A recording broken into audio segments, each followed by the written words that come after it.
Cristo estejam com todos. Nós daremos então continuidade à nossa série expositiva no livro de Salmo, especificamente no trecho que vai do capítulo 120 ao 134, chamado de Cânticos de Romagem, ou Cânticos dos Degraus. São salmos que eram entoados por Israel quando eles se deslocavam a Sião, em Israel, para adorar a Deus anualmente, nas três grandes festas estabelecidas pelo Senhor: Páscoa, Pentecostes e Tabernáculos, como já vimos, Os israelitas, então, que moravam nas regiões vizinhas, se juntavam em povos e se deslocavam a Israel para louvar a Deus, para prestar culto. E no caminho, eles justamente entoavam esses cânticos aqui, essa parte do Salmo, junto como igreja. Então hoje, especificamente, nós vamos tratar do Salmo 128. Peço que os irmãos abram a palavra do Senhor, Salmo 128. Enquanto os irmãos acham, eu já peço para as crianças ficarem atentas aí. Logo mais eu passarei algumas atividades e os pais lembrem de fazer bom uso dessas atividades para explicar o texto aos seus filhos no lar. Salmo de número 128. Diz assim a palavra do nosso Deus: Como é feliz quem teme ao Senhor, quem anda em seus caminhos. Você comerá do fruto do seu trabalho e será feliz e próspero. Sua mulher será como a videira frutífera em sua casa. Seus filhos serão como brotos de oliveira ao redor da sua mesa. Assim será abençoado o homem que teme o Senhor. Que o Senhor o abençoe desde Sião, para que você veja a prosperidade de Jerusalém todos os dias da sua vida e veja os filhos dos seus filhos. Haja paz em Israel. Vamos ainda fazer uma oração de iluminação nesse momento. Ó Pai, estamos diante da Tua palavra, Senhor. Tua palavra que é santa, Tua palavra que é poderosa. Nosso clamor nesse momento, ó Pai, é que o Teu Santo Espírito nos traga a iluminação, ó Pai, dessa palavra, para que possamos ter um entendimento, Senhor, da mensagem que o Supremo Pastor, Cristo, quer trazer aos nossos corações essa noite. Nós possamos estar atentos, nós possamos estar sedentos, ó Pai, por esse alimento. Que não seja o pregador a ministrar, mas seja Cristo, o nosso pastor a ministrar aos nossos corações. Assim nós oramos em nome dele. Amém. Queridos, vocês já ouviram falar no slogan sonho americano? Ou American Dream, Um termo popularizado no início do século XIX. Esse termo ficou muito conhecido entre os americanos, mas se espalhou para o mundo todo, Muitos jovens ainda sonham esse sonho, Eu vou para a América, vou para os Estados Unidos, vou construir a minha vida profissional, vou construir o meu patrimônio lá. Isso continua sendo o sonho de muitas pessoas. Qual que era a ideia? Qual foi o desenvolvimento desse sonho? A ideia é que o país oferecesse uma estrutura para que seus habitantes pudessem ter prosperidade. Eles pudessem ter acesso a trabalho, um bom acesso a emprego, que eles pudessem colher do fruto do seu próprio esforço. Tudo isso baseado na meritocracia, não em ações sociais, em benefícios, em cotas ou coisas do tipo. Essa é a ideia central, do sonho americano, um lugar em que fosse possível, em que seus habitantes obtivessem essa prosperidade. E se nós olharmos para a América hoje, para os Estados Unidos, a gente vai ver que, em certo ponto, eles obtiveram muito sucesso nisso, Desde que isso se iniciou até agora. O país é um exemplo em desenvolvimento, em poder econômico, em influência mundial. A gente vê aí nas notícias a influência que os Estados Unidos têm, e muito disso foi conquistado justamente por esse incentivo a essa busca por seus cidadãos, e que se alastrou pelo mundo todo, Só que, em muitos casos, esse lema, essa busca, ela se tornou a busca pela felicidade para muitas pessoas. E aí foi o problema. E mesmo tendo essa incrível ascensão, mesmo tendo esses incríveis resultados econômicos, mesmo os Estados Unidos virando essa potência, o sonho americano não trouxe a felicidade à América.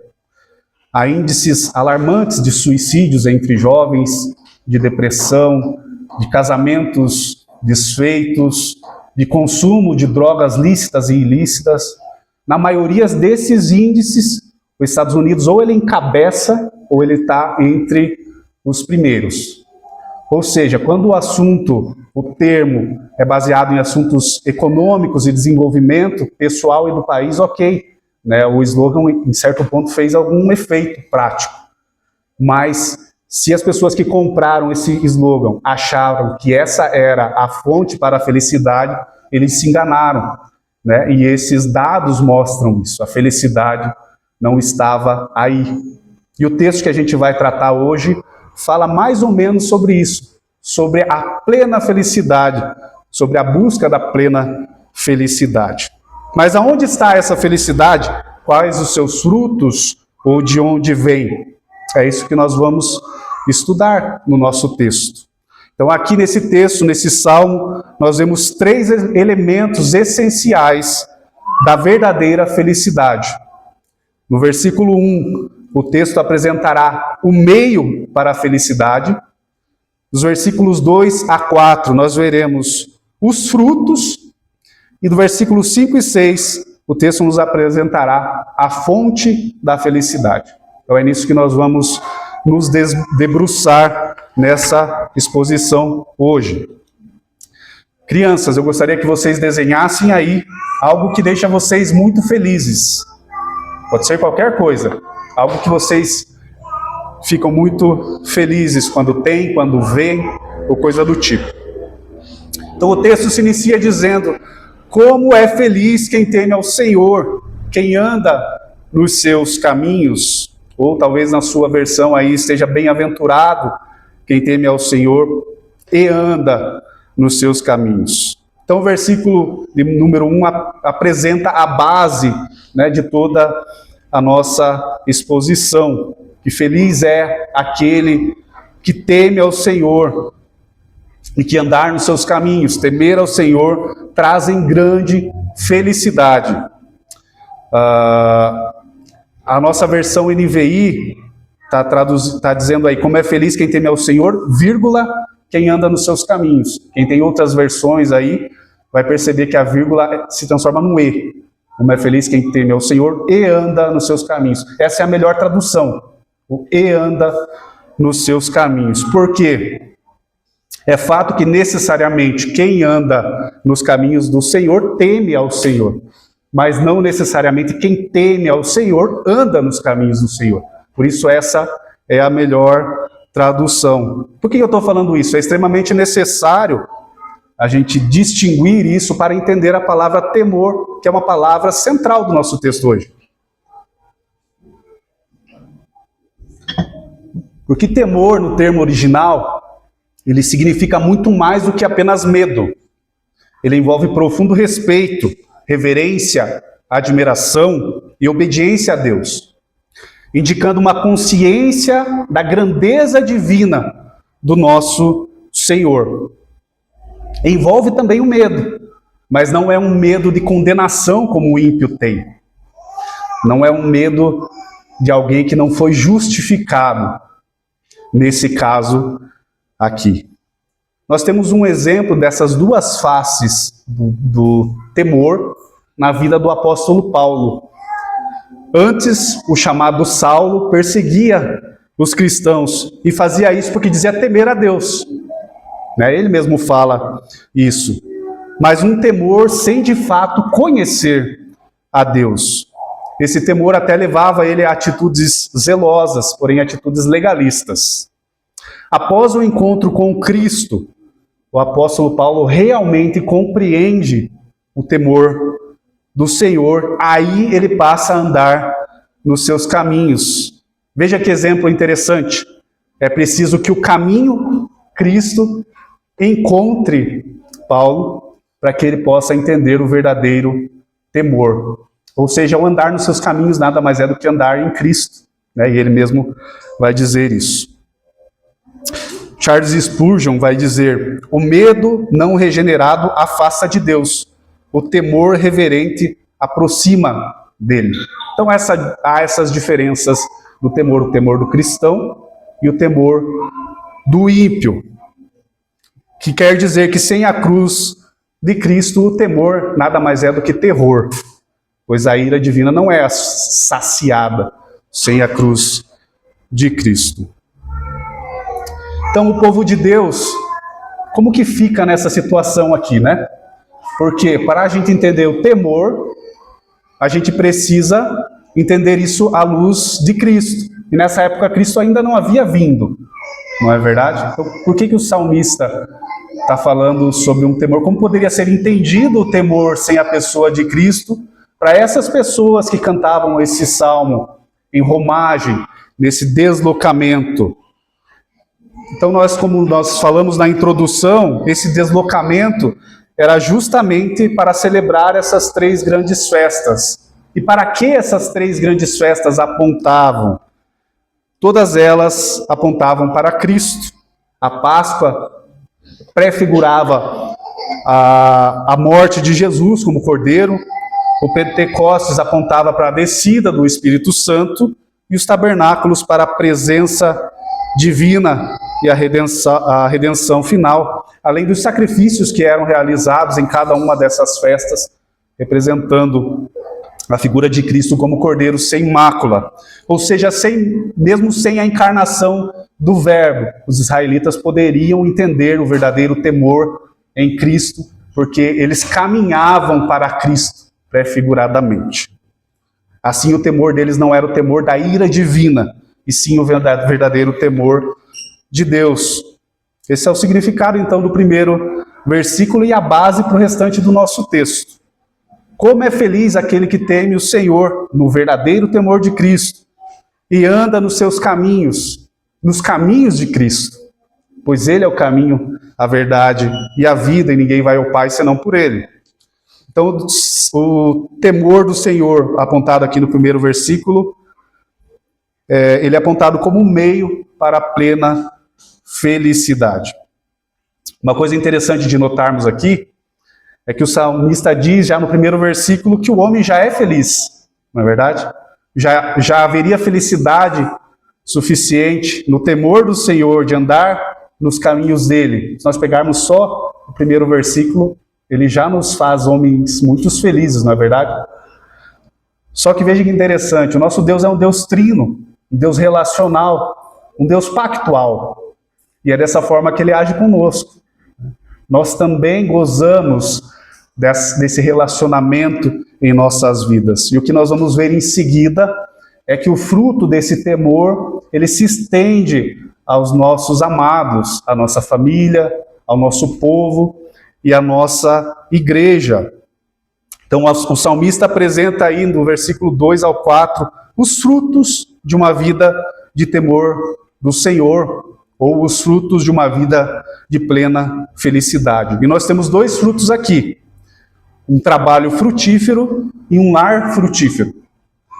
Um trabalho frutífero que está aí no versículo de número 2, dizendo: você comerá do fruto do seu trabalho e será feliz e próspero. Eis então o primeiro fruto de uma vida feliz, apresentado aqui pelo salmista. Comerá do fruto do seu trabalho e será feliz e próspero. Aqui o salmista está falando especificamente para o homem, né, para o provedor do lar. Isso fica claro porque na sequência ele vai falar sobre as mulheres, e no versículo 4, quando ele fala do homem, a palavra é realmente o homem do sexo masculino. Então esse é um recado para os israelitas que deviam prover no lar. Então ele diz que eles comerão do fruto do próprio trabalho. Nessa época aqui, a sociedade era majoritariamente agrícola, né? Então é muito clara essa mensagem. Eles comeriam do fruto do seu trabalho, mas não necessariamente ele está falando que eles comeriam a fruta, né? Ele está falando do pagamento, né, do seu trabalho. O pagamento trará o seu próprio sustento. É isso que ele está dizendo aqui.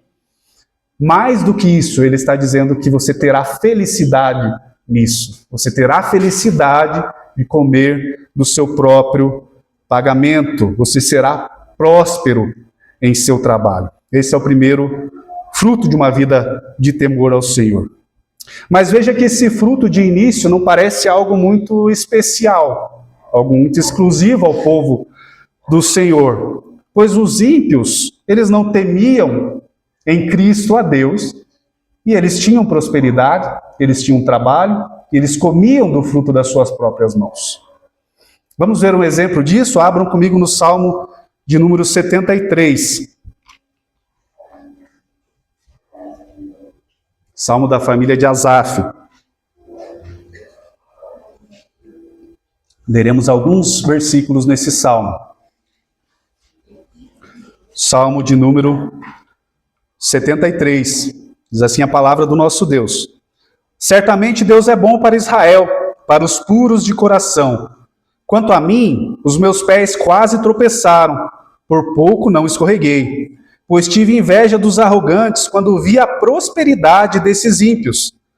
Eles não passam por sofrimento e têm o corpo saudável e forte. Estão livres de fardos, estão livres dos fardos de todos. Não são atingidos por doenças como os outros homens. Por isso o orgulho lhes serve de colar e eles se vestem em violência. Versículo 12. Assim são os ímpios, sempre despreocupados, aumentam as suas riquezas. Versículo 16 em diante. Quando tentei entender tudo isso, achei muito difícil para mim. Até que entrei no santuário de Deus e então compreendi o destino dos ímpios. Certamente os põe em terreno escorregadio e o faz cair em ruína. Como são destruídos de repente, completamente tomados de pavor. Pavor aqui uma variação da palavra temor. São como um sonho que se vai quando acordamos. Quando te levantares, Senhor, tu os farás desaparecer. Quando meu coração estava amargurado, no íntimo eu senti inveja. Agi como insensato e ignorante. Minha atitude para contigo era de um animal irracional. Contudo, sempre estou contigo, tomas a minha mão direita e me sustém. Então aqui, Asaf está reconhecendo que os ímpios prosperavam nisso também. Eles comiam do fruto do seu trabalho.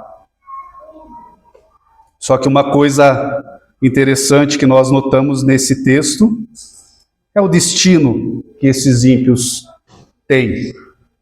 Veja que a prosperidade dos ímpios aqui os leva a um terreno escorregadio, a ruína e a destruição.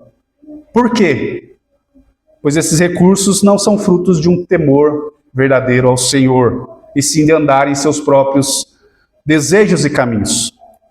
Consequentemente, a sua colheita não é de felicidade, e sim de uma busca insaciável por algo que eles não vão encontrar. Assim era na época aqui. Assim Asaf está relatando o que acontecia. E assim nós vemos acontecer em nossos dias, não é verdade? Isso é muito comum em nossos dias.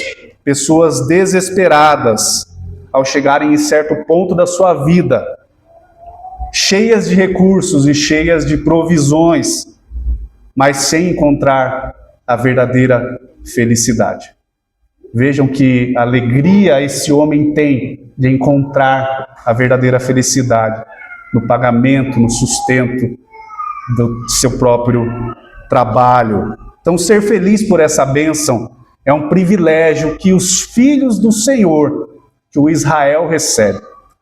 Não por méritos do seu próprio trabalho, que os ímpios também recebem por isso, mas pelo temor a Deus, andando em Cristo, pelos méritos de Cristo.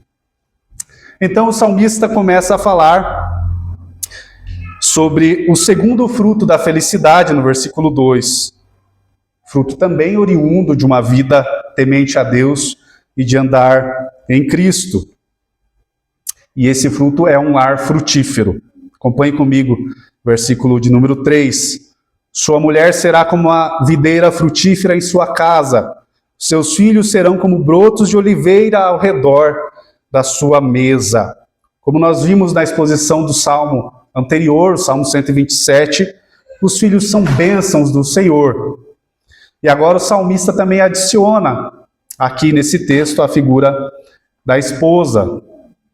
O salmista compara a esposa a uma videira frutífera, ou seja, um símbolo da fertilidade em Israel. A mulher desse homem será feliz, será fértil em sua casa. É isso que ele está falando com a figura aqui da videira frutífera. E em seguida, ele fala que os filhos serão como brotos de oliveira ao redor da mesa. O que ele está dizendo aqui? Broto de oliveira é a próxima geração da oliveira, né? O próximo ramo da oliveira que dará os seus frutos. Um símbolo de renovação, um símbolo de continuidade, um símbolo de posteridade. Também a oliveira era muito valiosa nesse tempo, também um símbolo de valor adicionado aqui a essa figura relacionada aos filhos. E eles estarão ao redor da mesa, isso também é bem significativo. Eles estarão também desfrutando das bênçãos do primeiro fruto, do trabalho, da alegria do trabalho desse homem. Ela será estendida à sua casa, será estendida à sua esposa, será estendida ao seu filho, e o Senhor trará alegria a cada um deles. É isso que ele está dizendo aqui. Então, um homem que cuida, protege, provê, uma esposa que tem o seu coração no cuidado do lar, é isso que ele está falando aqui, videira frutífera em sua casa, no cuidado dos filhos, isso tudo é fruto de felicidade para o homem temente a Deus, é o que o salmista está dizendo nesse texto. Ele retrata aqui um padrão para o lar, para o casamento, que na verdade já foi estabelecido desde o Éden, e que nós já vemos esse padrão sendo relacionado à figura de Deus e Israel, no Novo Testamento, a figura de Cristo e a igreja. Esse é o padrão que o salmista está nos apresentando, e é esse padrão que deve continuar trazendo a alegria para aqueles que temem a Deus. Mas perceba que o foco aqui do versículo não é dizer que a mulher e os muitos filhos serão dados ao homem temente a Deus.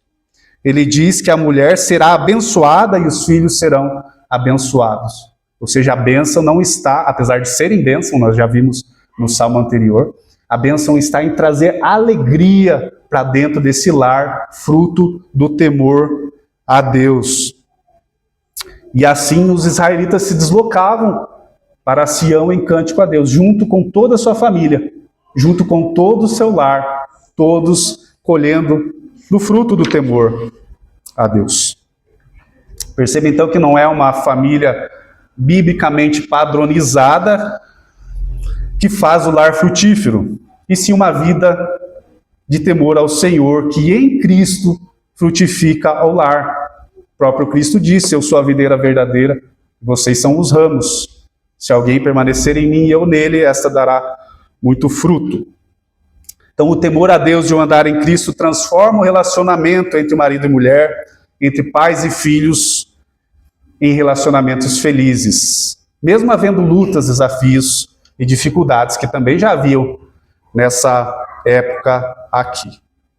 Por que ele transforma esse lar em felicidade? Porque quando nós tememos a Deus e nós andamos em seus caminhos, ou seja, nós nos conformamos à sua vontade, nossos pensamentos, nossos sentimentos, nossos planos, nossas ações, nossos sonhos, tudo isso acaba sendo planejado de uma maneira bíblica.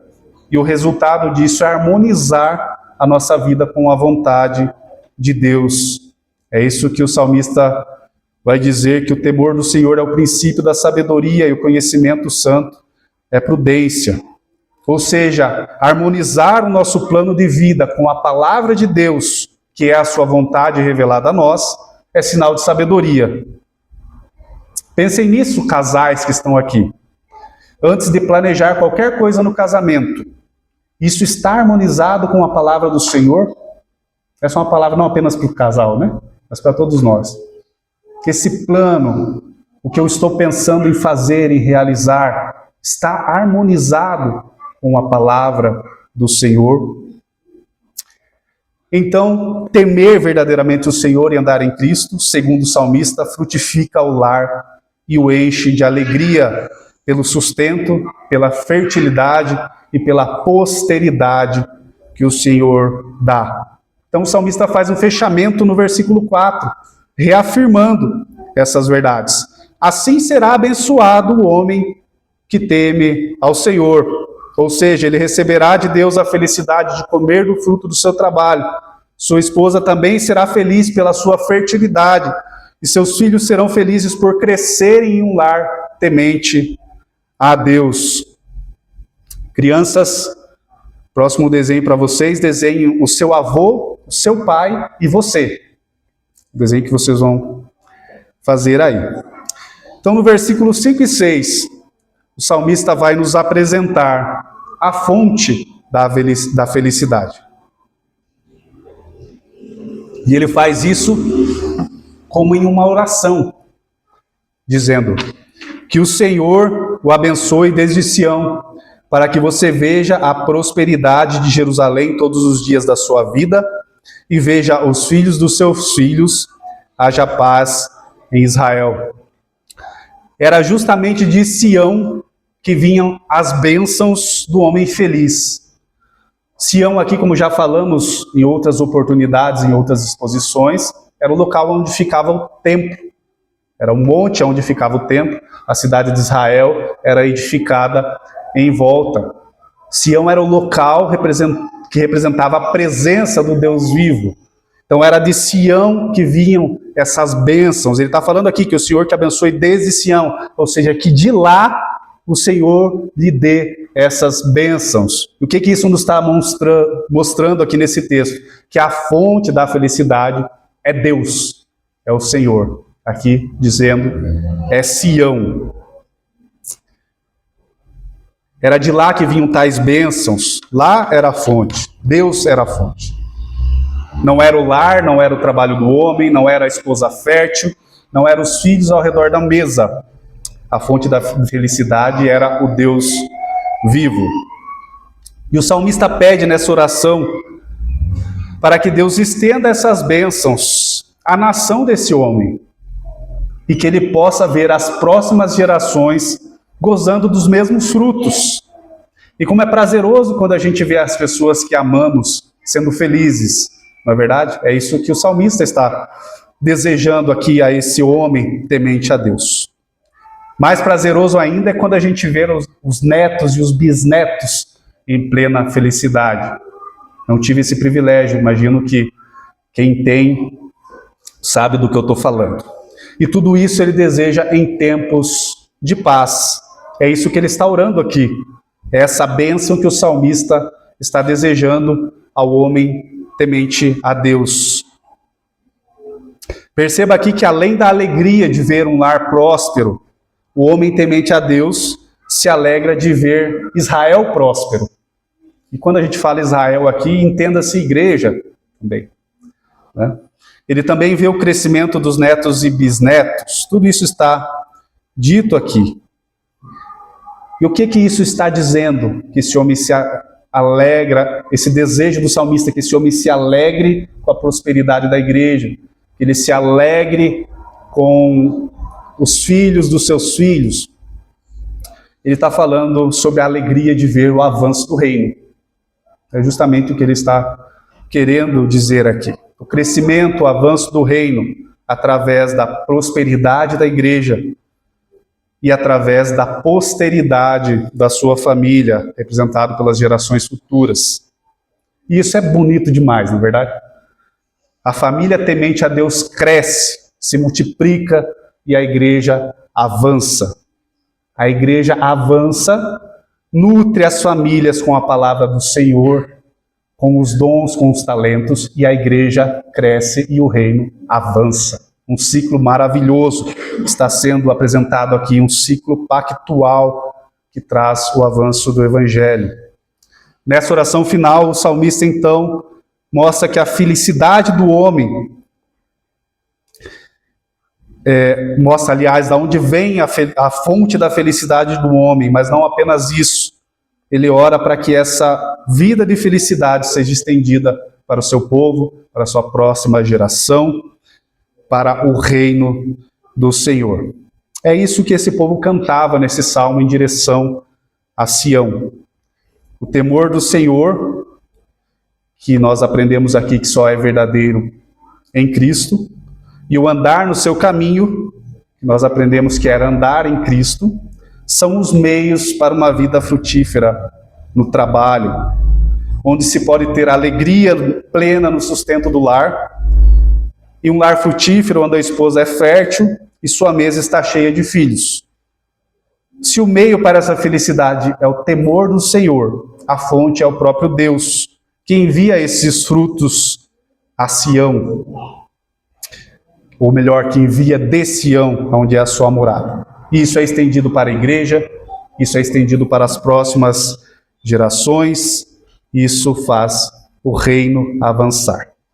Eu gostaria de trazer algumas lições práticas para a gente, nesse maravilhoso texto em que nós estamos estudando. Muito do que nós achamos trazer a felicidade, frequentemente aparece em nossos sonhos. Então, muito do que sonhamos, muitas vezes, é aquilo que acreditamos trazer felicidade. Eu escolhi aplicar o texto hoje com 2 sonhos. O primeiro dele é: sonhe ser temente a Deus. Sonhe ser temente a Deus.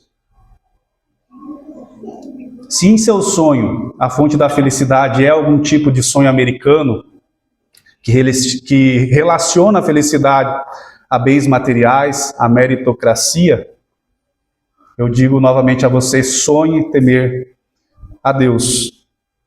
Isso pode ou não trazer bens materiais ou prosperidade financeira, mas trará a felicidade e o contentamento e a satisfação naquilo que o Senhor te dá. E Deus é mais glorificado em nós quando nós estamos mais satisfeitos nele. Sonhe ser temente a Deus. Agora, se em seus sonhos de felicidade está uma família com 2 filhos, uma casa quitada e um carro quitado à garagem, eu também te falo: sonhe ser temente a Deus. Isso pode ou não trazer todas essas coisas, mas fará muito mais do que isso. Fará do lar um local de felicidade, guiado no caminho do Senhor e frutificando no Senhor. Nosso sonho não é um sonho americano, nosso sonho não é um sonho brasileiro, nós somos o povo do Senhor, nós somos o mesmo Israel identificado aqui, nós somos enxertados nesse povo, glória a Deus por isso.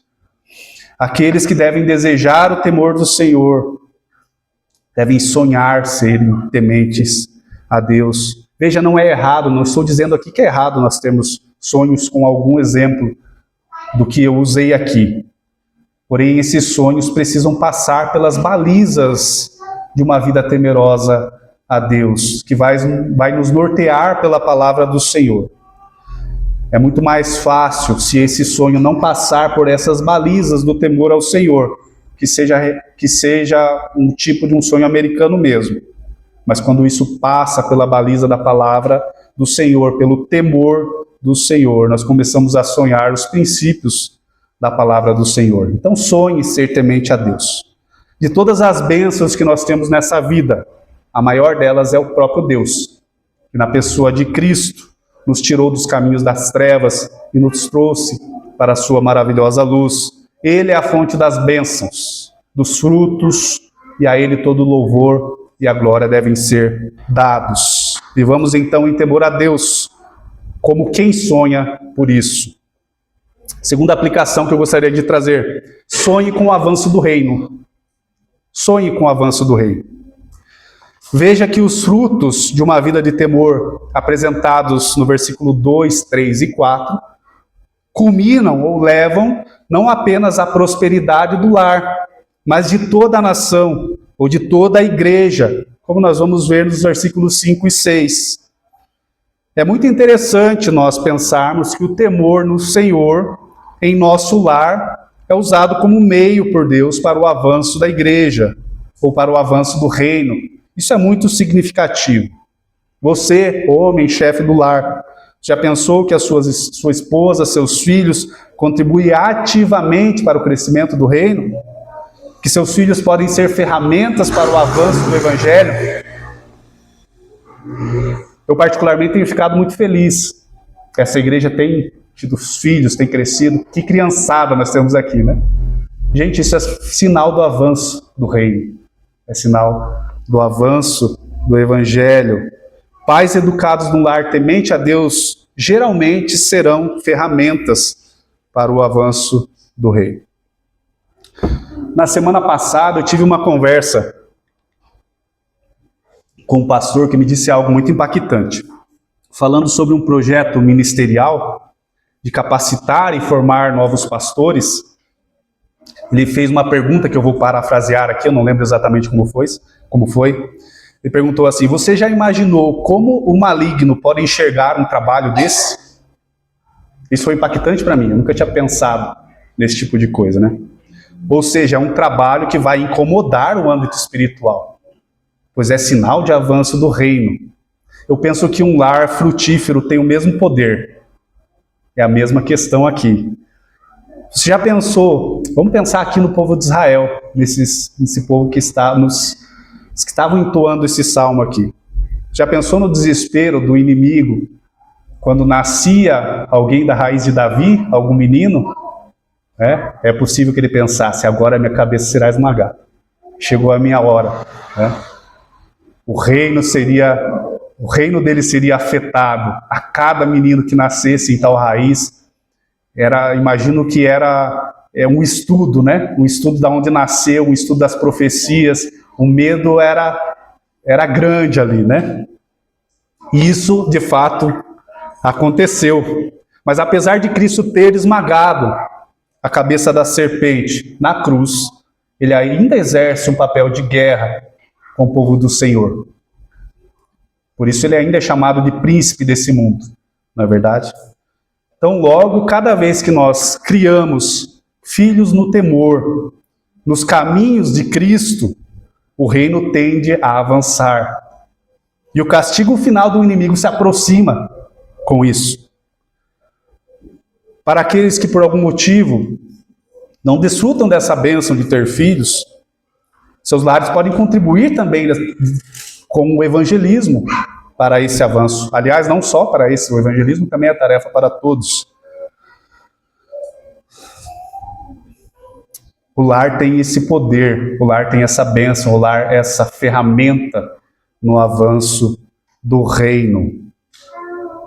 E aonde avança o reino, aonde avança um reino sobre o outro, a guerra. E nós estamos em guerra contra esse reino. A boa notícia é que nós já sabemos o desfecho dessa guerra. Nós sabemos o final desta guerra. Então sonhe com a sua família, contribuindo para o avanço do reino, pois ela é ferramenta para o avanço do reino, e isso é muito belo. Lembrando, queridos, para finalizar, não é o nosso esforço que nos faz sermos temente a Deus. Foi a obra de Cristo. Logo, o nosso temor deve ser consequência dessa obra. E não necessariamente teremos uma vida regada de prosperidades nos moldes desse mundo. Sendo temerosos, nós teremos muito mais do que isso. Nós teremos felicidade, nós teremos contentamento com aquilo que o Senhor nos tem dado. E acima de tudo, nós receberemos, e já recebemos, a promessa de uma Sião celestial. Caminhemos então todos em romagem a essa Sião celestial, dia a dia, temendo o nosso Deus e munindo o exército do nosso lar para o avanço do reino. Amém? Vamos ainda orar mais uma vez? Ó Pai, louvado seja o teu santo e poderoso nome. Nós louvamos e agradecemos o teu nome, ó Pai, pois o Senhor em Cristo tem abençoado os que o temem. Nós louvamos e agradecemos o teu santo e poderoso nome, pois sabemos, ó Pai, que o Senhor tem nos dado bênçãos. E o texto nos mostra, ó Pai, que para os teus filhos existem coisas melhores do que isso, ó Pai. É nós gozarmos dessas bênçãos com contentamento, com felicidade, que é isso que o Senhor promete aos seus filhos em Cristo Jesus. Que grande coisa é isso para nós, ó Pai. Traz ao nosso coração satisfação, Senhor, com o que o Senhor tem nos dado. Traz a nós, ó Pai, contentamento com as bênçãos que o Senhor tem nos dado. Traz a nós a alegria com o nosso lar, a alegria por nós termos uma esposa, filhos, andando nos teus caminhos. Traz a nós, ó Pai, um senso, Senhor, que nós estamos em guerra, que nós precisamos munir o nosso lar da Tua Palavra, das armaduras da Tua Palavra, para que o Seu reino avance por meio de nós. É assim que o Senhor desejou que nós fôssemos essa ferramenta para o anúncio do Seu Evangelho, para que o Teu reino venha. Portanto, nos faça contentes, nos faça felizes e nos faça preparados para que nós possamos ver a prosperidade da Tua igreja, para que nós possamos ver o avanço do Teu reino, para que nós possamos nos alegrar com os nossos filhos, com os nossos netos, com os nossos bisnetos, andando e sendo ferramenta nos Teus caminhos. Tudo isso para a honra, a glória do Teu santo e poderoso nome, porque o Senhor é a fonte da nossa alegria, o Senhor é a fonte do nosso temor. Cristo é um meio para sermos temerosos a Ti. Nos encha, ó Pai, do Teu Santo Espírito, para que possamos nos amoldar à figura da pessoa de Cristo Jesus, e assim sermos temerosos a Ti. Nós louvamos e engrandecemos o Teu nome e pedimos que nos encaminhe dia a dia a Sião Celestial como homens e mulheres temerosos a Ti. Em nome de Jesus. Amém.